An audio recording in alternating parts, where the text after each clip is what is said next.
बाहिर बस्दाखेरि यो भूभाग हाम्रो हो भन्ने, सरकारमा गइसके पछाडि हाम्रो हो कि होइन मौन बस्ने, यस्ता क्रियाकलापहरूले के जनाउँछ भन्दाखेरि राज्य संयन्त्रको नेतृत्व गर्ने, सरकारको नेतृत्व गर्ने यी राजनीतिक पार्टीहरू बिकाउ रहेछन्, दलाल रहेछन्। यिनले राष्ट्रको अस्मितालाई जोगाउन नसक्ने, राष्ट्रिय भूमिको जगेर्ना गर्न नसक्ने, जे पाए त्यही गर्ने, जे मन लाग्यो त्यही गर्ने, गैर जिम्मेवारी हुने र मुलुकको सबैभन्दा ठुलो कुरा भनेको सार्वभौमता हो, सोभरेनिटी हो। यसको रक्षा नै गर्न सक्दैन भने त्यो मान्छे, त्यो पार्टी सरकारमा बसिराख्नु हुन्छ। सरकार मौन भयो, विदेशीको इशारामा चलेको जस्तो देखियो। त्यसलाई हामीले गम्भीर रूपमा हेरेका छौँ। यही श्रृङ्खला अगाडि बढ्ने हो भने हामीहरूले यसको प्रतिवाद गर्छौँ। राष्ट्रिय स्वाधीनताको पक्षमा राष्ट्रिय प्रजातन्त्र पार्टीले हिजोदेखि आजसम्म गर्दै आएको क्रियाकलापलाई हेर्ने हो भने हामीहरू सधैँ यस्ता विषयहरूमा उठान गरेका छौँ। कारणले गर्दा भारतले नेपाललाई गरेको व्यवहार पक्षपाती छ। यो व्यवहारको विरुद्धमा हिजोदेखि आजसम्म नेपालका सरकारमा बस्ने नेतृत्वहरूले कडा रूपमा प्रतिवाद गर्न सकिरहेका थिएनन्। अब यो सरकार गठबन्धनको छ, यसले नै गर्छ भनेर चाहिँ हामीले हेरिरहेका थियौँ। यो सरकार पनि शङ्कास्पद ढङ्गबाट संलग्न भएको जस्तो देखियो, मौन बसिरहेको छ। त्यस कारणले गर्दा यो विषयलाई हामीले गम्भीर रूपमा हेर्न जरुरी छ। सरकार नै मौन भइसके पछाडि, नेतृत्व गरेको सरकार नै यसमा मौन भइसके पछाडि यसमा अन्य कुराहरू, अन्य राजनीतिक पार्टीहरूलाई मात्रै भनेर त भएन। राज्य सरकारको नेतृत्व गर्ने राजनीतिक पार्टी यसमा चाहिँ संवेदनशील भएन, किन काम गरिरहेको छैन, त्यतातिर पनि हाम्रो ध्यान आकर्षण हुनुपर्छ।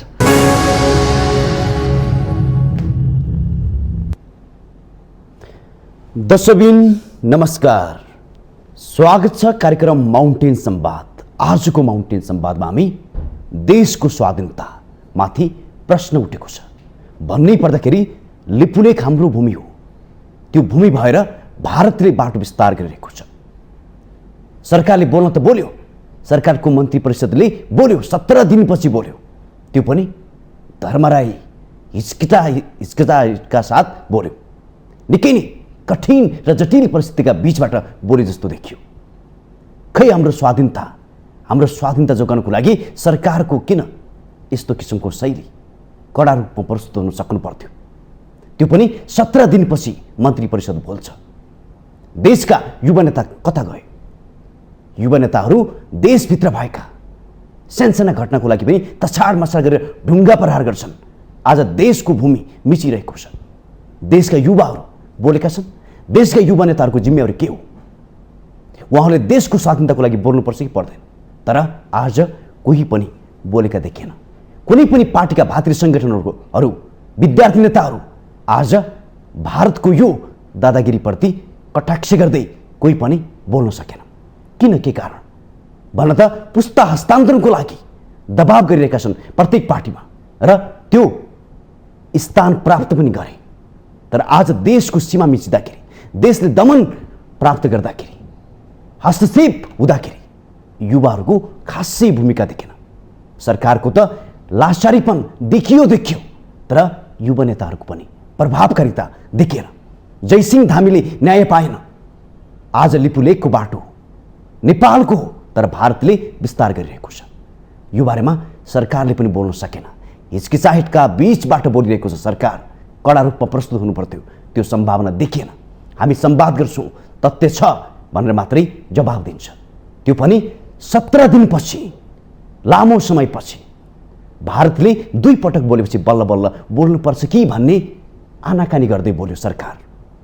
सबै मुख दर्शक पार्टीका भातृ सङ्गठनहरूले जसरी प्रस्तुत हुनुपर्थ्यो आज त्यो देखिएन। युवाको जोस जाँगर अनि हाम्रो पुर्खाले रचेको यो इतिहासमा दाग लाउँदै मुख दर्शक भएर बसे युवा नेताहरू। बलभद्रको देश हो यो, पृथ्वीनारायण शाहले रचेको देश हो यो। उहाँको वीरता गौरवताले आज पनि हाम्रा नेपालीहरू विश्व सामु प्रख्यात छन्। हाम्रो गौरवतासँग हाम्रो वीरता आज पनि विश्व सामु प्रख्यात छ। अझ भन्नै पर्दाखेरि भारतको हरेक बोर्डरमा हाम्रा नेपाली दाजुभाइ छन्। भारतको सीमा सुरक्षा गरिरहेका छन्। तर आज देशकै भूमि मिचिँदाखेरि नेपाली युवाहरूको जोस जाँगर देखिएन। आज हामी यो प्रसङ्ग विशेष संवाद दिन्छौँ। त्यसगरी देशभित्र भइरहेका सम्पदा, सार्वजनिक जग्गा पार्टीले नै हडपिएको भनेर बाहिर समाचार आएको छ। पार्टीले नै आफ्ना संस्थाहरू खोलेको भनेर बाहिर आएको छ। अनि लिजमा दिने, भाडामा दिने, अनि उहाँहरूबाट देश विकास हुन्छ भन्ने हामी कसरी अपेक्षा गर्ने? आज यी पाठमा रहेर संवाद दिनेछौँ। संवादको लागि हामीसँग राष्ट्रिय प्रजातन्त्र पार्टीका नेता हिक्मतजङ कार्की हुनुहुन्छ। उहाँसँग आज हामी विशेष संवाद दिनेछौँ। अब भने यो संवादमा उहाँलाई जोड्न चाहन्छु। तपाईँलाई स्वागत छ। धन्यवाद। तपाईँलाई पनि यो कुरा जग जाहिर छ, सबैलाई थाहा छ, देशको स्वाधीनतामाथि प्रश्न खडा छ। तर आज देशका युवा नेताहरू कोही पनि बोल्न चाहेका छैनन्। कारण के? त्यस्तो पनि होइन।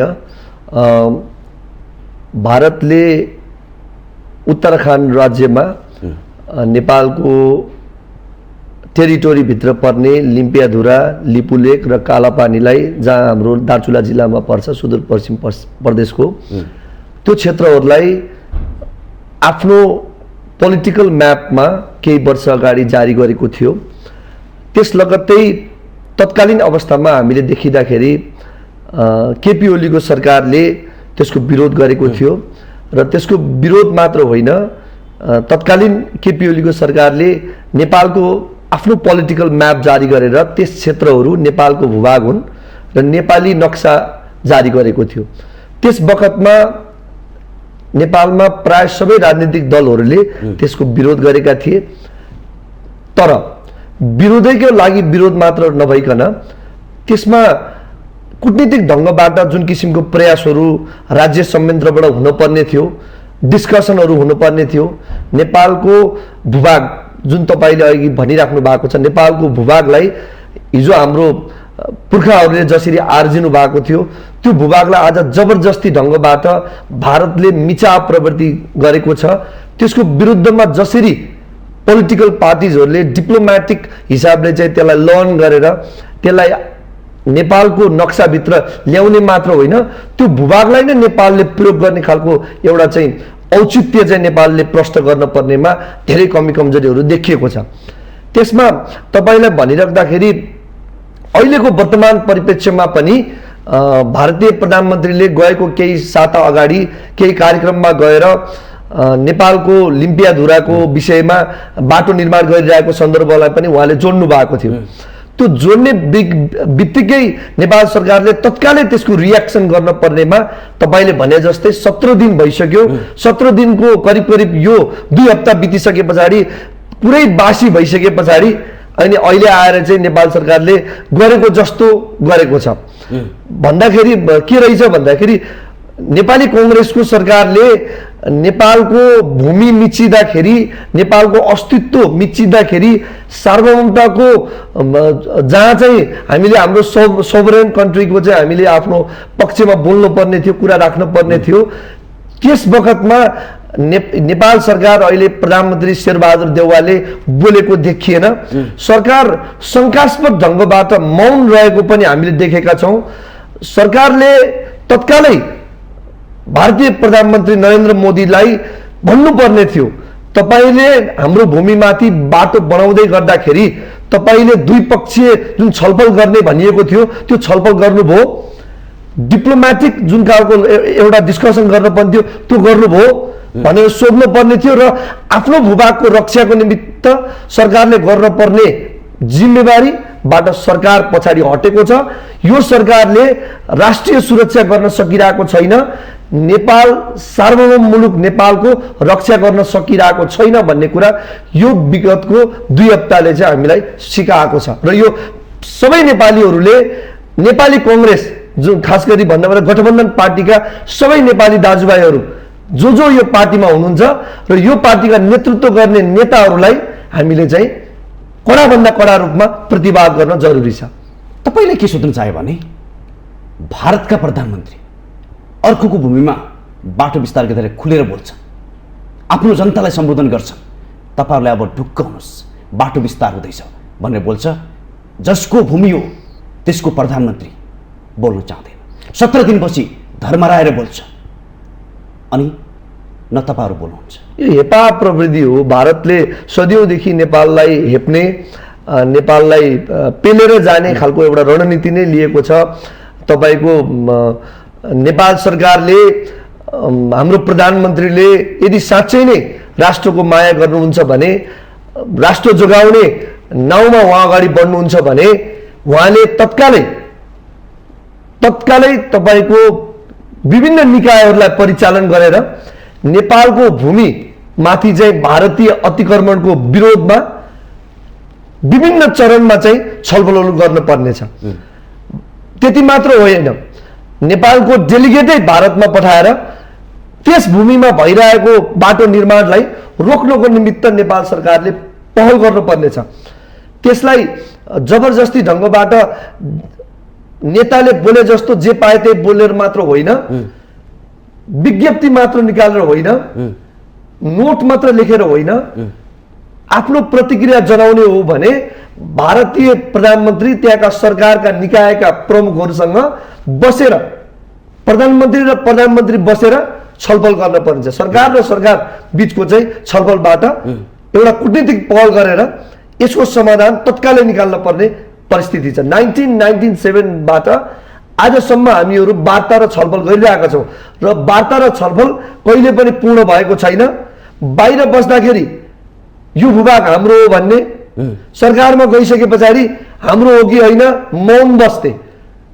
यस्ता क्रियाकलापहरूले के जनाउँछ भन्दाखेरि राज्य संयन्त्रको नेतृत्व गर्ने, सरकारको नेतृत्व गर्ने यी राजनीतिक पार्टीहरू बिकाउ रहेछन्, दलाल रहेछन्। यिनले राष्ट्रको अस्मितालाई जोगाउन नसक्ने, राष्ट्रिय भूमिको जगेर्ना गर्न नसक्ने, जे पाए त्यही गर्ने, जे मन लाग्यो त्यही गर्ने, गैर जिम्मेवारी हुने र मुलुकको सबैभन्दा ठुलो कुरा भनेको सार्वभौमता हो, सोभरेनिटी हो। यसको रक्षा नै गर्न सक्दैन भने त्यो मान्छे, त्यो पार्टी सरकारमा बसिराख्नु हुन्छ। आज बेलायतमा बोरिस जोन्सनले कोभिड-19 को बेलामा संक्रमण फैलिरहेको बेलामा एउटा पार्टीमा गएर विस्की खानुभयो अथवा पार्टीमा गएर चाहिँ रमाइलो गर्नुभयो भन्ने कुरालाई लिएर उहाँको अहिले राजीनामा मागिएको छ। धेरै राष्ट्रहरूले, जापानमा पनि प्रधानमन्त्रीले राजीनामा दिनुभयो विभिन्न कारणहरूले। हाम्रो देशमा जब भूमि अतिक्रमण हुन्छ तब प्रधानमन्त्री बोल्दैन, प्रधानमन्त्री मौन हुन्छ। यसलाई हामीले के भन्ने? जनताले बुझेर पनि बुझाएको जस्तो मलाई लाग्छ। हामीहरूले तपाईले भने जस्तो हामीहरू सशक्त रूपमा यसको प्रतिवाद गर्नुपर्ने थियो, तर राज्य संयन्त्र सरकारले बोल्दैन, सरकार मौन छ। यसको निमित्त जनता सचेत हुन जरुरी छ। हामी राजनीतिक पार्टी भन्दा माथि उठ्न जरुरी छ।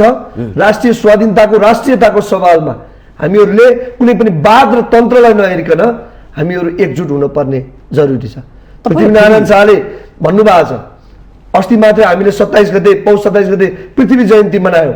सबै नेताहरू, सबै त नभनौँ, राष्ट्र प्रमुखको रूपमा रहनु भएको राष्ट्रपति गएर झुक्नु भएको छ, विभिन्न दलका नेताहरू गएर झुक्नु भएको छ, सेनाले पर्व र उत्सव मनाएको छ। त्यस क्रममा हेर्दाखेरि तपाईँको चाहिँ प्रधानमन्त्री त्यहाँ पुग्नु भएको छैन।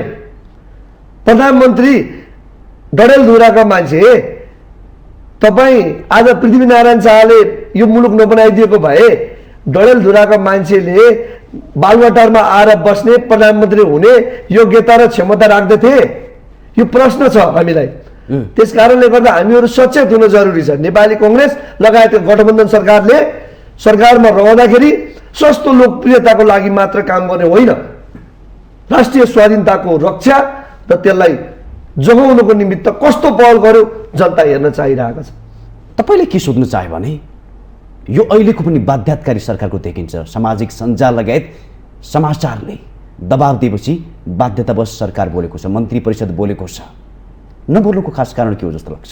होइन, तपाईँलाई नेपाली कांग्रेसले, आज नेपाली कांग्रेस मात्रै होइन, सबै कुनै पनि पार्टीले स्पष्ट रूपमा, खरो रूपमा बोल्न सकेन आफ्नो भूमि मिचिँदाखेरि पनि। होइन, तपाईँलाई स्पष्ट, म एउटा युवा, मैले धेरै बोलेको जस्तो हुन्छ, तर नेपालका नेतृत्व गर्ने नेताहरू काहीँ न काहीँबाट परिचालित छन्। हेर्नुहोस्, यिनीहरूले साँच्चै नै राष्ट्रको माया गर्ने हो भने यस्ता सिरियस इस्युहरूमा एउटा चाहिँ तातो रगत खोल्छ नि हामी युवाहरूको कुनै एउटा इस्यु भयो भने राष्ट्रको अस्मिताको विषयमा चाहिँ कतै चाहिँ हस्तक्षेप भयो भने हामीलाई चाहिँ एउटा चाहिँ तातो रगत खोलेर चाहिँ हामीलाई चाहिँ तुरुन्तै गएर रियाक्ट गरिहालौँ जस्तो पनि हुन्छ नि। तर यी नेताहरू काहीँ न काहीँबाट परिचालित छन्। अब कहाँबाट परिचालित छन्, को कहाँबाट चाहिँ प्रयोगमा आएका छन् भन्ने कुरा अब पछिल्लो दिनहरूले पछिल्लो घटनाक्रमहरूले यसलाई चाहिँ देखाउँदै जाला। तर नेपालका नेताहरू खास गरी भन्ने भने हरेक पार्टीका सिनियर लिडर्सहरू उहाँहरू राष्ट्रप्रति त्यति सचेत भएको, राष्ट्रप्रति त्यति प्रेम गर्ने भन्दा पनि व्यक्तिगत स्वार्थमा लिप्त भएको देखियो।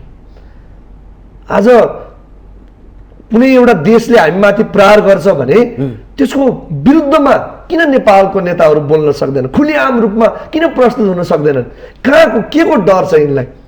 तपाईले भन्नुपर्छ, तपाईले बताउनुपर्छ। आज होइन, मैले भनिहालेँ तपाईँलाई, नेपाली नेताहरू senior leaders from all other party है, मैले हाम्रो पार्टीको पनि कुरा गरौँ यसमा हेर्नुहोस्, मैले त्यसमा चाहिँ तपाईँलाई हाम्रो पार्टीको मात्रै ठिक छ अरूको ठिक छैन भनेर म भन्दिनँ। नेपालका प्राय सबै पार्टीका सिनियर लिडर्सहरूले स्पष्टसँग आफूले आफ्नो देशप्रति गर्नुपर्ने माया र प्रेम र सद्भाव राखेको जस्तो व्यवहारमा देखिएको छैन। तपाईँको जसले पनि के भन्ने यहाँ भन्दाखेरि यो गर्दाखेरि ठिक हुन्छ भनेर आफ्नो प्रतिक्रिया दिने, मन्त्री भइसकेको मान्छेले फलानु ठाउँमा यस्तो गर्दाखेरि राम्रो हुन्छ भनेर भन्ने। ए बाबा, मन्त्री भइसकेपछि किन यस्तो गर्दा राम्रो हुन्छ भन्नु पर्यो भने कि गर्नुहोस् न, तपाईँलाई कसले छेकेको छ, कसले रोकेको छ? रोकेको छेकेको भाइ यहाँनिर रोकियो, यहाँनिर छेकियो भन्नु पर्यो नि त। विकल्प दिने होइन कि अब एउटा चाहिँ सार्वजनिक पदमा बसेर राष्ट्रको सेवा गर्छु भनेर पुगिसके पछाडि खालि विकल्पका कुराहरू मात्र गर्ने होइन नि त। गर्न पर्ने के हो त्यतातिर ध्यान केन्द्रीकरण हुनु पर्यो नि त। तपाईँलाई के थप्नु मन लाग्यो? तपाईँले एउटा शब्द जोड्नु भयो, नेपालका नेताहरू, शीर्ष नेताहरू कसैले नै परिचालन गरेको छ। त्यो व्यवहारमा देखिएको अर्को शब्द पनि जोड्नु भएको थियो, यदि साँच्चीकै आफू कमजोर देखेको देशको स्वाधीनताको लागि भने राजीनामा दिनु पर्थ्यो, त्यो पनि देखिँदैन। हो त तपाईँको कसले चलाएको तपाईँले भन्नुपर्छ। तपाईँलाई यथार्थ मैले भनेको हो हेर्नुहोस्। अब मैले ठ्याक्कै अहिले कहाँबाट सञ्चालित छन्, कहाँबाट प्रयोगमा आएका छन् म भनेर भन्न सक्दिनँ। तर नेपालका राजनीतिक दलका सिनियर लिडर्सहरूले यदि देशलाई साँच्चै नै माया गर्ने हो भने एक्सपेरिमेन्टेसन मात्र गरेर बस्ने थिएनन् होला कि, जहिले पनि प्रयोगात्मक मात्र गर्ने। युवाहरूलाई चाहिँ 5 लाख युवाहरूलाई चाहिँ मेनिफेस्टोमा पोलिटिकल एजेन्डामा चाहिँ चुनावको बेलामा हामी नेपालमै रोजगार दिन्छौँ भन्ने, अनि सरकारमा गइसकेपछि कतिजनालाई रोजगार दिनुभयो त? के गर्नुभयो? स्किल्स डेभलपमेन्टमा के गर्नुभयो? भोकेसनल ट्रेनिङमा के गरिदिनु भयो? अनि यो कुराहरू त भन्नु पर्यो नि त उहाँहरूले। कहाँबाट सञ्चालित हो त? यहाँनिर चाहिँ तपाईँको चाहिँ भूमि मिचिन्छ, त्यसको बारेमा बोल्नुहुन्न। तपाईँको एमसिसीको नाउँमा राष्ट्रलाई विखण्डन गर्ने विभिन्न खालको चाहिँ प्रतिक्रियाहरू चाहिँ जहाँ त्यहीँबाट सुनिन्छ, त्यसको बारेमा स्पष्ट धारणा दिन सक्नुहुन्न। के हो त एमसिसी? हामीलाई भनिदिनु पर्यो नि त नेपाली जनतालाई। अब प्रधानमन्त्रीले बोलेको कुरामा विश्वास गर्दैनन्, तपाईँको प्रतिनिधि सभाका सभामुखले बोलेको कुरामा विश्वास गर्दैनन्। आफ्नै नेतालाई चुनेर चाहिँ पठाएका, गाउँबाट चुनेर पठाएका जनताले पनि नेतालाई विश्वास गर्दैनन्। कसलाई विश्वास गर्ने त? हामीले कसलाई विश्वास गर्ने? विश्वास गर्ने बाटै रहेन। राज्यको, यो देश यस्तो हो कि राज्यको पैसा लगानी गर्ने, एउटा झुलुङ्गे पुल बनाउने, अनि 3 थरीका नेता गएर उद्घाटन गर्ने देश हो हेर्नुहोस्। आफ्नै व्यक्तिगत पैसाबाट लगानी गरेको जस्तो गर्ने। यहाँ राष्ट्रको माया कहाँ छ भने? फेरि जोड्नु चाहे मैले त्यही ठाउँमा दार्चुलामा जयसिंह धामीको केही समय अगाडि ज्यान गयो, हत्या गरियो भनौँ। भारतीय एसएसपीले उहाँलाई चाहिँ नि महाकालीमा मृत्युवरण गर्न उहाँलाई बाध्य पार्यो। त्यो बारेमा सरकार बोलेन। छानबिन समितिले भारतीय एसएसपीको चाहिँ नि गल्ती छ भनेर प्रष्टै गर्छ, स्पष्ट गर्छ, तर ती जवानहरू कारबाहीमा पर्दैन। आज त्यही ठाउँ लिपुलेख भारतको कब्जामा छ, नेपाल सरकार बोल्दैन। अनि नेपाल सरकारको काम के हो? यो त एउटा देखिएको घटना हो हेर्नुहोस्। यस्ता अनेकौँ घटनाहरू त्यस क्षेत्रमा भएका छन्।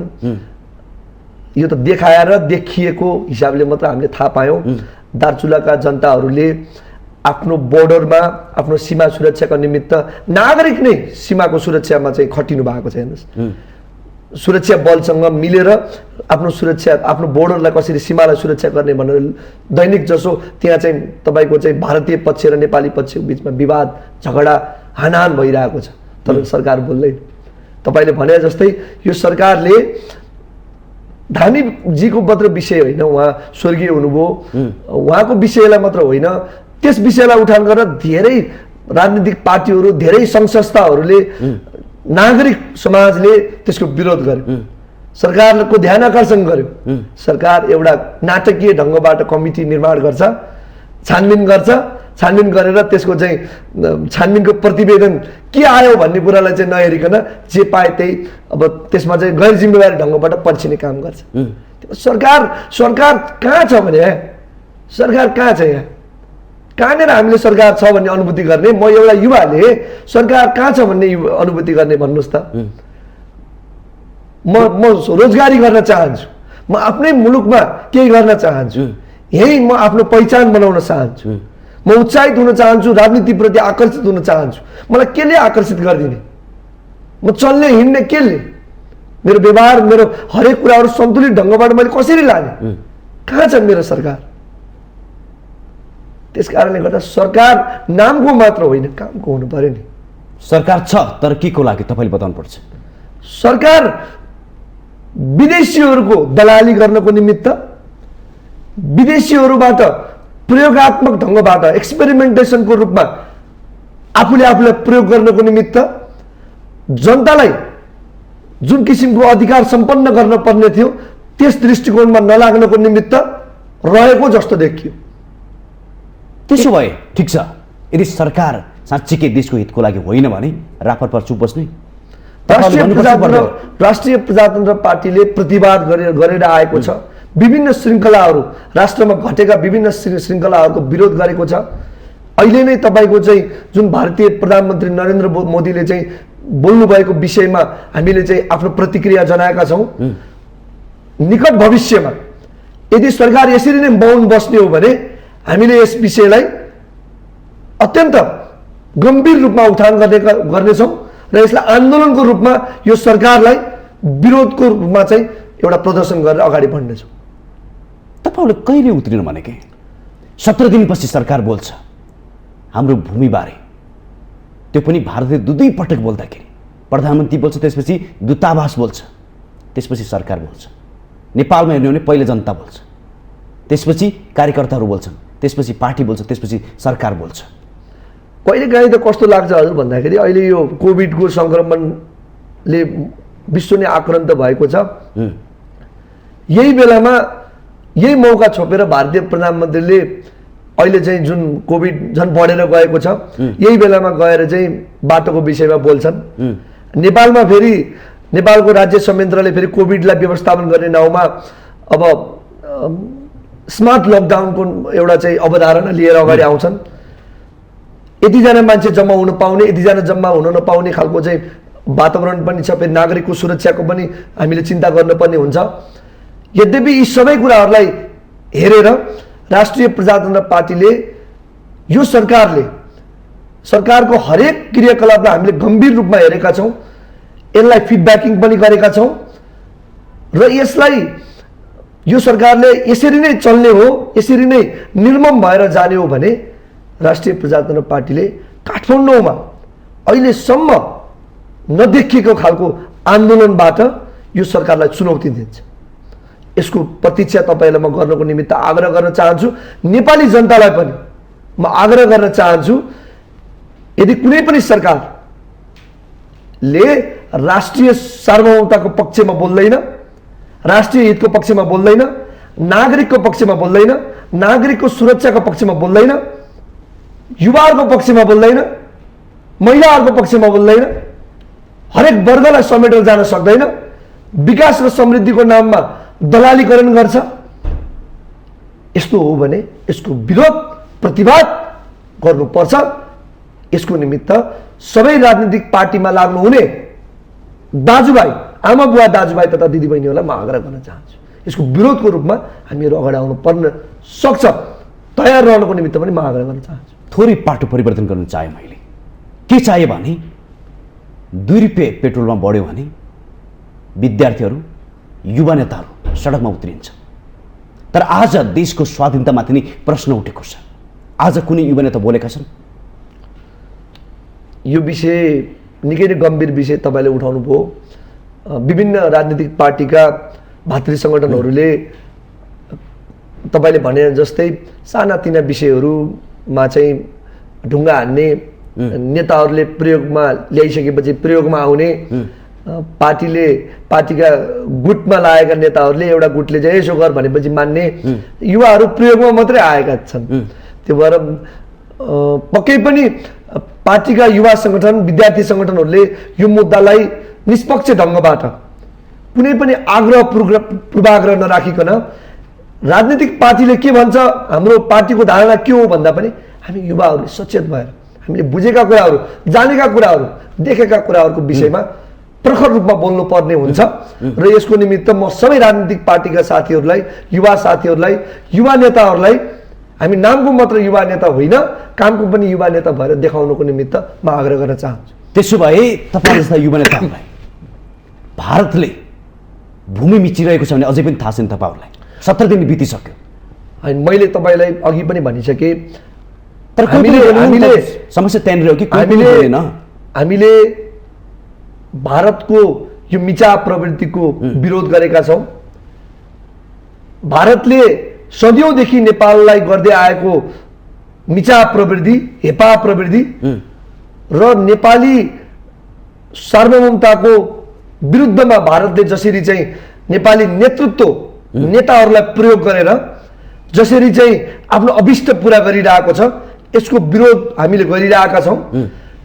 राज्य संयन्त्र चलाउने त सरकार हो नि, सरकार जनताको हो नि, जनताको प्रतिनिधि गर्ने सरकारले त्यसको स्पष्ट धारणा एउटा कूटनीतिक हिसाबले चाहिँ त्यसलाई चाहिँ निवारण गर्नुपर्ने होइन र? म के थप्नु चाहे, तपाईँले के थप्नु चाहे भने पेट्रोलमा 2 रुपियाँ बढ्दाखेरि, कलेजमा फिस बढ्दाखेरि ढुङ्गा मुढा हान्ने, कलेजका प्रिन्सिपललाई कुट्ने नेताहरू आज देशलाई कुटिरहेका छन्। कसैले त्यसको बारेमा कसले बोलिरहेको छ? युवा नेताहरू बोल्न सकेको छ? अन्य पार्टीको बारेमा म भन्न चाहन्न, तर हाम्रो पार्टीको विषयमा हामीले यस विषयलाई पार्टीको बैठकमा गम्भीर रूपमा उठाएका छौँ। उठाउने मात्र होइन, यसको निमित्त सरकारको ध्यानाकर्षण गराएका छौँ। सरकारले यसको ध्यानाकर्षण गराउँदा पनि सरकारले हाम्रो कुरा सुनेन, जनताको पक्षमा बोलेन, राष्ट्रिय स्वाधीनताको पक्षमा काम कारबाही अगाडि बढाएन भने आन्दोलनको मार्फतबाट यो सरकारलाई चुनौती दिएर एक किसिमको वातावरण निर्माण गर्नको निमित्त हामीहरू अगाडि बढेका छौँ। मैले फेरि जोड्न चाहेँ, राप्रपाको भातृ सङ्गठन खै, नेपाली काङ्ग्रेसको भातृ सङ्गठन खै युवा नेताहरू, खै माओवादीको भातृ सङ्गठन कता हरायो, वाइसिएल कता हरायो, धेरै सङ्गठनहरू छन्, युवा सङ्घ छन्। अन्य पार्टीको बारेमा मैले प्रतिक्रिया दिनुभन्दा पनि आज देशको स्वाधीनतामाथि प्रश्न उठेको सबै एक ठाउँमा हुनुपर्छ कि पर्दैन? तपाईँहरू पर्छ, पक्कै पनि पर्छ। म तपाईँकै टेलिभिजन मार्फत आग्रह गर्न चाहन्छु, सबै राजनीतिक पार्टीका भातृ सङ्गठनहरू, हामी युवाहरू, हामीले एक ठाउँमा उभिनु पर्ने आवश्यकता छ, परिस्थिति छ। हाम्रो मदर पार्टीले के भन्छ भन्ने कुरालाई मात्रै हेरेर बस्ने हो भने राष्ट्र खतरामा भएको कुरा हामीले देखिरहेका छौँ। त्यसकारणले गर्दा म आग्रह गर्न चाहन्छु नेपाली कङ्ग्रेसका साथीहरूलाई, माओवादीमा लाग्नुभएका साथीहरूलाई, एमालेमा लाग्नुभएका साथीहरूलाई एउटै मोर्चा बनाऊ, राष्ट्रिय सवालमा, राष्ट्रिय एकताको सन्दर्भमा एउटै मुद्दा बनाएर, एउटै मोर्चा बनाएर आन्दोलनको आँधीबेरीबाट भारतलाई, भारतीय दूतावासलाई घुँडा टेकाउने काम गरौँ। आउनुहोस्, यसको नेतृत्व ठुला पार्टीको हिसाबले तपाईँहरू गर्नुहोस्, सरकारको नेतृत्व गर्नुभएको पार्टी, गठबन्धनका पार्टीहरूले गर्नुहोस्। हामी तपाईँहरूसँग मिलेर यो लडाइँमा हामीहरू सँगै यात्रा गर्न तयार छौँ। अनि तपाईँहरू सरकारलाई मात्रै गाली गर्ने? 17 दिनसम्म तपाईँहरूको बिचमा संवाद छैन युवा नेताहरूको बिचमा। देशको अस्तित्व लुटिँदैछ, देशको जमिन प्रयोग गरिरहेको छ कसैले, अनि युवा नेताहरू संवादै नगर्ने, चुपचाप बस्ने, यो सुहाउँछ तपाईँहरूलाई? संवादै नभएको त होइन, तर रियाक्टिभ हिसाबले हामीले चाहिँ काम देखाउन सकेका छैनौँ, काम गर्न सकिरहेका छैनौँ। हामीहरू पनि पुरानै नेताको शैलीमा चाहिँ विभाजित भएर पुरानै नेताको क्वालिटी अनुसार चाहिँ काम कारबाही गरिरहेका छौँ, जसको कारणले गर्दा हामीमाथि यस्ता किसिमका आरोपहरू पनि छन्। यो आरोपको खण्डन निकट भविष्यमा सबै राजनीतिक पार्टीहरूले, सबै भातृ सङ्गठनहरूले यस्ता मुद्दामा एक भएर जानु पर्दछ। म आग्रह गर्न चाहन्छु, पुनः एकपटक सबै मिलौँ, यो मुद्दा लगायतका विभिन्न मुद्दाहरूमा हामीहरू एकजुट भएर जाउँ। 17 दिनसम्म तपाईँहरू के गर्दै बस्नुभयो? 17 दिनसम्म तपाईँहरूको पनि हामीले भन्दा पनि सरकारले चाहिँ ठुलो हेरेर बस्यो। अघि पनि सुन्नुभयो सरकारले त उहाँहरू चाहिँ विदेशी दलाल हुन्। हो, सरकार मौन भयो, विदेशीको इसारामा चलेको जस्तो देखियो। त्यसलाई हामीले गम्भीर रूपमा हेरेका छौँ। यही श्रृङ्खला अगाडि बढ्ने हो भने हामीहरूले यसको प्रतिवाद गर्छौँ भनेर मैले अघि पनि तपाईँहरूलाई जानकारी गराएँ। मैले फेरि जोडेँ, 17 दिन बितिसक्यो, युवा नेताहरू कोही पनि सडकमा आएन। फेरि तपाईँले भन्नुहोला अब कोरोना छ, 2-4 दिन भयो त्यो हो हल्ला। त्योभन्दा पहिला जसरी पनि यहाँ खुला थियो, तपाईँहरू स्वस्थ रूपमा हिँडिराख्नु भएको थियो। त्यतिखेर कोही युवा नेताहरू सडकमा आयो, कसैले बोल्ने आँट गर्यो। अब नेपाली काङ्ग्रेसले नबोल्ला, माओवादीले नबोल्ला, हुँदाहुँदै राप्रपा पनि बोलेन, एमाले बोलेन, युवा नेताहरू। अनि तपाईँहरू भन्नुहुन्छ कि अब हामी बोल्छौँ नि सरकारलाई मात्र दोष दिएर मात्रै पुग्छ तपाईँहरूलाई? भर्खरै महाधिवेशन सम्पन्न गरेका छौँ। महाधिवेशनबाट हाम्रो पार्टीले, हाम्रा पार्टीका तत्कालीन आज पार्टीको कुरा छैन, राजेन्द्र लिङ्गदेन, केही केही कुरा जोडे, राजेन्द्र लिङ्गदेनज्यूलाई हामीले पार्टीको अध्यक्षको रूपमा प्राप्त गरेका छौँ। हाम्रो पार्टीको अध्यक्षले यस विषयलाई गम्भीर रूपमा उठाउनु भएको छ, चर्चा गर्नुभएको छ। सम्बन्धित दार्चुलावासी नागरिकहरूसँग छलफल गर्नुभएको छ। हामी पनि उहाँसँग त्यस छलफलमा बसेर राष्ट्रिय स्वाधीनताको पक्षमा राष्ट्रिय प्रजातन्त्र पार्टीले हिजोदेखि आजसम्म गर्दै आएको क्रियाकलापलाई हेर्ने हो भने हामीहरू सधैँ यस्ता विषयहरूमा उठान गरेका छौँ। यद्यपि पार्टी सङ्ख्यात्मक हिसाबले प्रतिनिधि सभामा कम छ, त्यस कारणले गर्दा हाम्रो आवाज संसदमा, जहाँ चाहिँ सबै नीति निर्माण, पोलिसी डेभलपमेन्टका कामहरू हुन्छ, त्यहाँ चाहिँ हामी सङ्ख्यामा कम भएको कारणले हामीले आफ्नो आवाजहरू उठाउन पाएका छैनौँ। यद्यपि पार्टी नेतृत्वले त्यस विषयमा गम्भीर रूपमा हामीले चाहिँ विषयलाई उठान गरेका छौँ। र तपाईँलाई यदि म मेरो बारेमा भन्ने हो भने, म यदि यो देशको प्रधानमन्त्री भयो भने के गर्छु भन्ने कुरामा चाहिँ म लगायत हामी जस्ता युवाहरू यदि प्रधानमन्त्री भएका भए हामीले एउटा संयन्त्रलाई प्रयोग गरेर कूटनीतिक छलफललाई तत्कालै प्रयोगमा ल्याएर छलफलको माध्यमबाट यो वास्तविकता के हो त्यसको बारेमा चाहिँ छानबिन गर्नको निमित्त, त्यसको बारेमा काम कारबाही गर्नको निमित्त हामी आफ्नै नेतृत्वमा अगाडि बढ्थ्यौँ। आज नेताहरू त्यसमा लाग्नु भएको छैन, कहाँबाट किन लाग्नु भएको छैन हामीले देखिरहेका छौँ। अब त्यो के हो भन्ने कुरा मैले अघि तपाईँलाई भनिसकेको छु। त्यस कारणले गर्दा भारतले नेपाललाई गरेको व्यवहार पक्षपाती छ। यो व्यवहारको विरुद्धमा हिजोदेखि आजसम्म नेपालका सरकारमा बस्ने नेतृत्वहरूले कडा रूपमा प्रतिवाद गर्न सकिरहेका थिएनन्। अब यो सरकार गठबन्धनको छ, यसले नै गर्छ भनेर चाहिँ हामीले हेरिरहेका थियौँ। यो सरकार पनि शङ्कास्पद ढङ्गबाट संलग्न भएको जस्तो देखियो, मौन बसिरहेको छ। त्यस कारणले गर्दा यो विषयलाई हामीले गम्भीर रूपमा हेर्न जरुरी छ। मैले अघि तपाईँलाई निवेदन गरिसकेँ, यत्रा दिनसम्म कोही काहीँ बोलेन भन्ने तपाईँको कुरामा हामीले भन्नै पर्छ। युवा नेता भनिएकाहरू, गगन थापाहरू केही बोल्नु भएको छैन। विश्वप्रकाश शर्माले केही कुरा उठान गरिएको भन्ने कता कता कुरा सुनियो, तर यथार्थमा उहाँहरू जस्ता चाहिँ महामन्त्री भएका नेपाली काङ्ग्रेसका लिडर्सहरू आएर बोल्नु भएको छैन। योगेश भट्टराईहरू बोल्नु भएको छैन।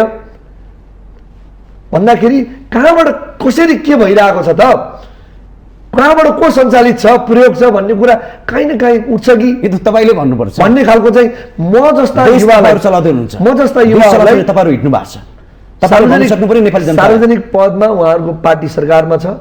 अहिलेको घटनाक्रमलाई सूक्ष्म रूपमा उहाँहरूले देख्नु भएको छ। 1997बाट आजसम्म उठाएका यी विषयहरूलाई छलफलमा मात्र ल्याइएको छ। छलफल बाहेक छलफलमा पनि टेबलमा बस्दाखेरि छलफल नहुने, बाहिर बस्दा मात्र छलफल हुने, बाहिर कुरामा चाहिँ छलफल हुने श्रृङ्खलाहरू देखिएको छ। यस कारणले गर्दा म आग्रह गर्न चाहन्छु नेपाली कङ्ग्रेसमा रहनुहुने युवा नेताहरूलाई पनि म आग्रह गर्न चाहन्छु, गगन थापाजीहरूलाई आग्रह गर्न चाहन्छु, विश्वप्रकाशजीहरूलाई आग्रह गर्न चाहन्छु, तपाईँहरूले त बोलिदिनुहोस्, तपाईँहरूले आफ्नो प्रधानमन्त्रीलाई त भनिदिनुहोस् किन यस्तो भइरहेको छ, भारतले किन यस्तो व्यवहार गरिरहेको छ, यसको बारेमा तपाईँहरू त ट्रान्सप्यारेन्ट रूपमा अकाउन्टेबल भएर काम गरिदिनुहोस् न।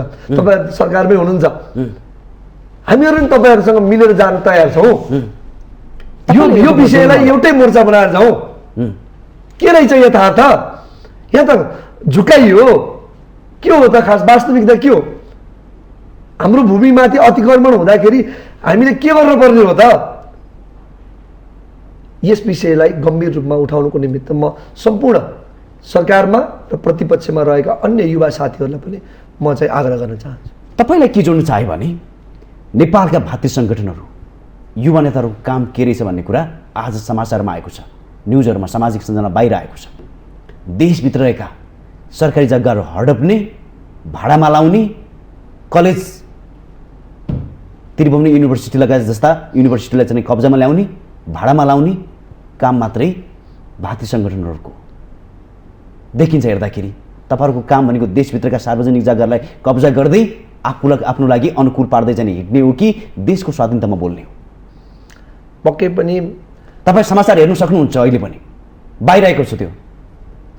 तपाईँको कुरा यथार्थ हो। केही व्यक्तिहरू केही राजनीतिक शक्तिको आडमा लाएर राज्यको सम्पदा, राज्यको सम्पत्तिलाई दोहन गर्ने त्यस्ता गतिविधि पनि लागेको समाचारहरू देखिएको छ। अनि किन बोल्ने लिपुलेखको बारेमा? अनि यस्ता श्रृङ्खलाहरूलाई चाहिँ रोक्नको निमित्त हामीहरूले प्रतिवाद गर्नुपर्छ। तपाईँले अहिले भन्न खोज्नुभएको विषय, अहिले जसरी चाहिँ राज्यको शक्तिको आडमा केही अर्गनाइजेसनहरूले, केही संस्थाहरूले राज्यका सम्पत्तिहरूलाई भाडामा लिने र त्यसलाई चाहिँ आफ्नो प्रयोगमा ल्याउने, निजी प्रयोगमा ल्याउने अथवा सार्वजनिक प्रयोगमा ल्याउने कामहरू गरेको विषयलाई तपाईँले उठान गर्न खोज्नुभएको होला। म यस विषयमा के पनि भन्छु भन्दाखेरि, म यसमा त्यस्ता संस्थाहरूलाई आरोप लगाउँदै गर्दाखेरि तिनले त समस्यामा परे, तर पोलिटिकल पार्टी र ब्युरोक्रेट्सहरूले चाहिँ के हेरेर बसेको? यहाँ पनि त प्रश्न छ नि त। सरकारमा रहने र त्यस्ता गतिविधि गर्ने त्यस्ता बदमासहरूलाई सरकारको नेतृत्वमा किन पुर्याएको? त्यस्ता ब्युरोक्रेट्समा लागेका मान्छेहरूलाई अख्तियारले अथवा विभिन्न नियोग र आयोगहरूले किन हेरेर बसेको? तिनीहरूले कारवाही गर्नु पर्यो नि। एउटा संस्थाको विषयमा मात्रै बोलेर त भएन। यहाँ त धेरै यस्ता संस्था छन्, ती त लुटेर खाने, खोजेर खाने। ती सबै तपाईँ जस्तै नेता हुन्, युवा नेता हुन्, जसले क्याम्पस, सरकारी जग्गा भाडामा लाउँदै बस्छ, अनि उसले लिपुलेखको बारेमा बोल्छ। होइन, पक्कै पनि मैले तपाईँलाई भने नि यस्ता गिरोहहरू छन्। अब तपाईँले मै जस्तो युवा नेताहरू भन्नुभयो, अब मैले ठ्याक्कै मैले त त्यस्तो गरेको छैन, तर देखिँदाखेरि राजनीतिक शक्तिको आडमा विभिन्न पार्टीको सरकार रहने क्रममा युवाहरूले अथवा व्यवसायीहरूले यस्ता घटनाहरू चाहिँ गरेको देखिएको छ। यो चाहिँ ठिक कुरा होइन। फेरि यो घटना गराउनुको निमित्त प्रोत्साहन गर्ने त्यस्ता व्यक्ति र संस्थाहरूलाई प्रयोगमा ल्याउनको निमित्त चाहिँ स्वीकृति दिने राज्यका नेतृत्व गर्ने नेताहरू र राज्य संयन्त्रलाई प्रयोगमा ल्याउने ब्युरोक्रेट्सहरू, यी पनि त चोखो छैनन् नि। यिनले पनि त गल्ती त गरेका छन् नि। यिनले नदिएको भए त उनीहरूले पाउने नै थिएनन् नि। दिने यिनीहरू हो, व्यवस्था मिलाइदिने यिनीहरू हो, भागभण्डा गर्ने पनि यिनीहरू।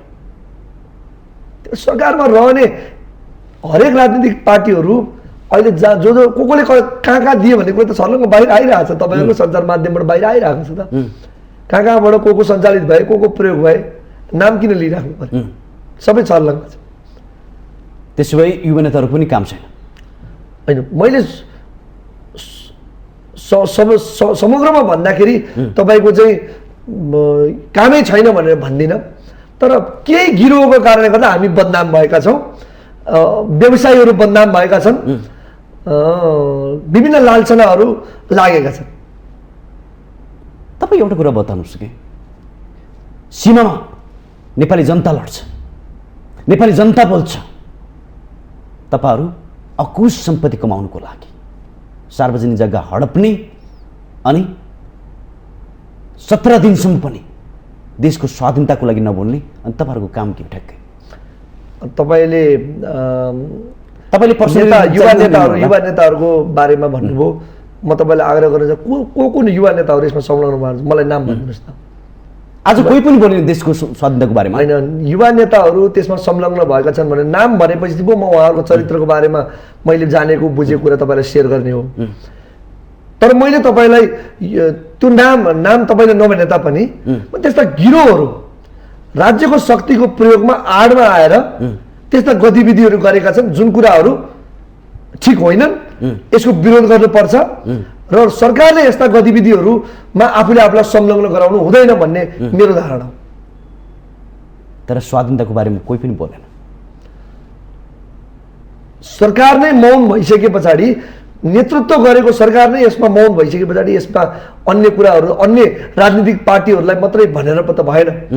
राज्य सरकारको नेतृत्व गर्ने राजनीतिक पार्टी यसमा चाहिँ संवेदनशील भएन, किन काम गरिरहेको छैन, त्यतातिर पनि हाम्रो ध्यान आकर्षण हुनुपर्छ। हाम्रो पार्टीको धारणा त मैले तपाईँलाई अघि भनिसकेको छु, हामीले स्पष्ट भनेका छौँ, यदि यसो भयो भने हामी ठुलो हेरेर बस्ने मात्र होइन, हामीले यो सरकारको विरोधमा, यो सरकारका गतिविधिहरूको विरोधमा नेपाली जनतालाई एकीकृत गरेर आन्दोलनको आँधी बेरी मार्फत चुनौती दिन्छौँ। यसको दिनको हामी प्रतीक्षा गरिरहेको छौँ। सरकारको भूमिका, सरकारलाई फिडब्याकिङ गर्ने काममा हामीहरू लागिरहेका छौँ। अब सरकार बाहेक अरू पार्टीहरू पनि लिपुलेखको बारेमा, जयसिंह धामीको बारेमा खुलेर बोल्न सकेन, कारण के हो जस्तो लाग्छ तपाईँले? मैले तपाईँलाई एउटै कुरा मैले धेरै पटक भनिसकेको छु, मैले सरकारको चरित्रको बारेमा पनि, सरकार बाहेक पनि राजनीतिक पार्टीहरूले जसरी मैले भने सिनियर लिडर्सहरूले जुन पार्टी पनि गभर्न गर्ने तर सिनियर पार्टीहरूले हो नि त, सिनियर लिडर्सहरूले आफ्नो पार्टीको फलोवर्सहरूलाई एउटा स्पष्ट धारणा दिन सकिरहेको छैन यो विषय। भनेको मतलब सिनियर लिडर्सहरू किन चुप हुन्छन्, उहाँहरू किन बोल्दैनन्? उहाँहरू त हामीभन्दा 3 दशक 4 दशक धेरै राजनीतिक एउटा चाहिँ अनुभव लिनु भएको छ नि त, उहाँहरू किन मौन हुनुहुन्छ, किन उहाँहरू बोल्नुहुन्न भन्ने कुरा हामीलाई आज लाग्छ कि तपाईँहरूले सोध्नु भएको छैन? त्यसो भए होइन, हामीले सोध्छौँ, हामीले आफ्नो पार्टीको आन्तरिक छलफलमा सोध्छौँ तपाईँहरू किन बोल्नुहुन्न, कि युवा सङ्गठन मात्रै बोल्ने, विद्यार्थी सङ्गठन मात्रै बोल्ने हो र, पार्टी किन बोल्दैन भने हामी उठाउँछौँ। तर हाम्रो पार्टीमा यो महाधिवेशन पछाडि हाम्रो पार्टीमा हामी सबै नेपाली जनताले मन पराएको नेता राजेन्द्र लिङ्गदेनज्यू निर्वाचित हुनुभएको छ। उहाँ सँगसँगै हामीहरू उहाँको केन्द्रीय कमिटीमा निर्वाचित भएका छौँ।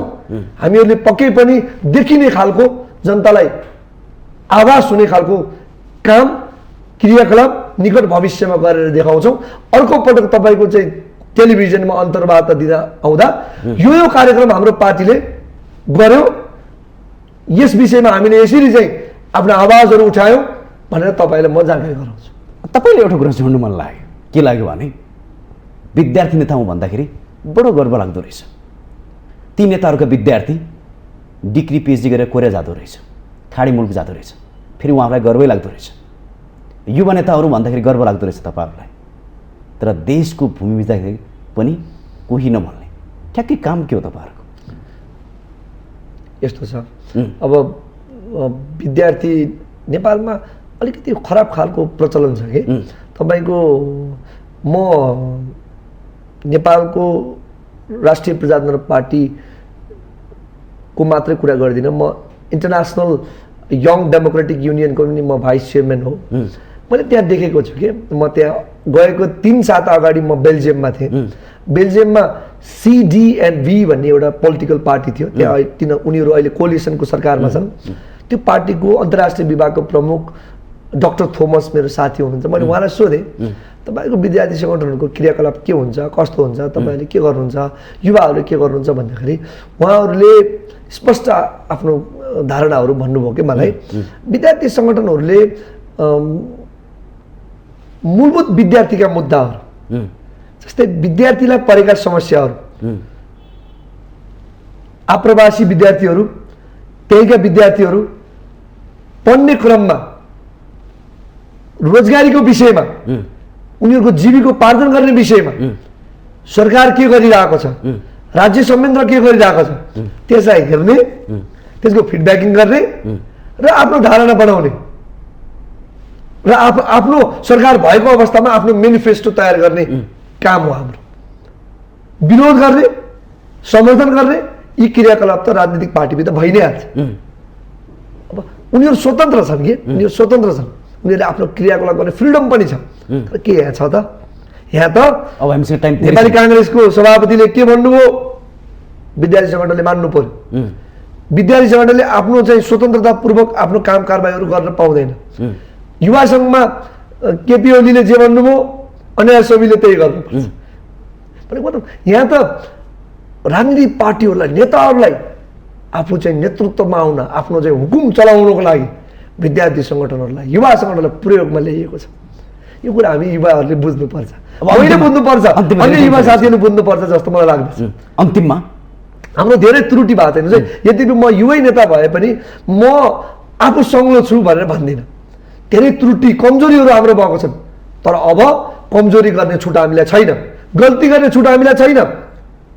अब विश्व विकास र समृद्धिमा अत्यन्त तीव्र गतिमा दौडिरहेको बेलामा हामीहरू सुस्त ढङ्गबाट अब यही स्थितिमा बढ्यौँ भने हामी धेरै पछाडि पर्छौँ। अब अन्तिममा युवाहरू, विद्यार्थीहरू, पार्टीका नेताहरू सबै सचेत भएर अगाडि बढ्नुपर्छ जस्तो मलाई लाग्छ।